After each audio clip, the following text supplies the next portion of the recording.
নমস্কার। বিদেশে থাকা বহু বাংলাদেশিদের জীবন অনিশ্চিত হয়ে পড়েছে। আপনারা ইতিমধ্যে সকলে জানেন, আমেরিকা অর্থাৎ মার্কিন যুক্তরাষ্ট্র বাংলাদেশি নাগরিকদের ভিসা বন্ধ করে দিয়েছে এবং অনেকে অবৈধ অবস্থায় আছে বা কাগজপত্রে কিছুটা সমস্যা আছে, আবার অনেকে নাগরিকত্ব পাবে এই অবস্থায় ছিল। এর ভিতর ট্রাম্প প্রশাসন ঘোষণা দিয়েছে বাংলাদেশি নাগরিকদের আর ভিসা দেওয়া হবে না এবং যাদের কাগজপত্রের সমস্যা আছে তাদের দেশে পাঠিয়ে দেওয়া হবে। এছাড়া অস্ট্রেলিয়ার বিষয়টা সকলের জানা আছে।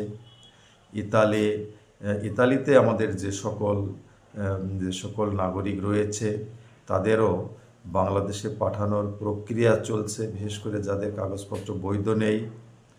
সংযুক্ত আরব আমিরাত ইতিমধ্যে আমাদের ভিসা দেওয়া বন্ধ করে দিয়েছে।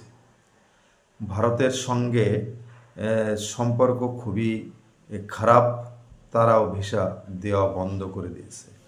বাংলাদেশ থেকে একটা বড় অংশ ভারতে চিকিৎসার জন্য যায়, অর্থাৎ বাংলাদেশের একটা বড় অংশ, মানে নাগরিকদের বড় অংশ আমি বোঝাতে চাচ্ছি, ভারতে চিকিৎসার জন্য যায়। কম খরচে ভালো চিকিৎসা ভারতে গিয়ে হয় বলে বাংলাদেশের মানুষের একটা বিশ্বাস আছে।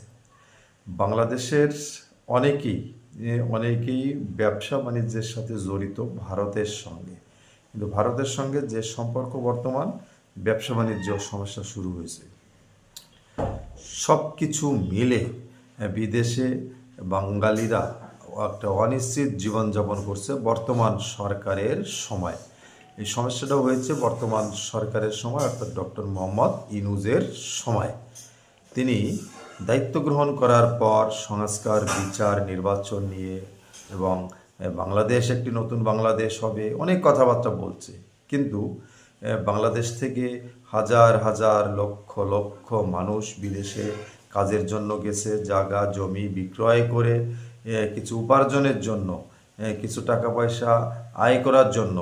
কিন্তু তার সময়, অর্থাৎ অন্তর্বর্তীকালীন সময় ডক্টর মোহাম্মদ ইউনূসের সময়েই বিদেশিদের সাথে সবচেয়ে খারাপ সম্পর্ক তৈরি করলেন ডক্টর মোহাম্মদ ইউনূস। অর্থাৎ বিদেশে যারা আছে তাদের জীবন প্রায় অনিশ্চিত। আপনাদের মতামত কমেন্ট বক্সে জানাবেন। সবাই ভালো থাকবেন। নমস্কার।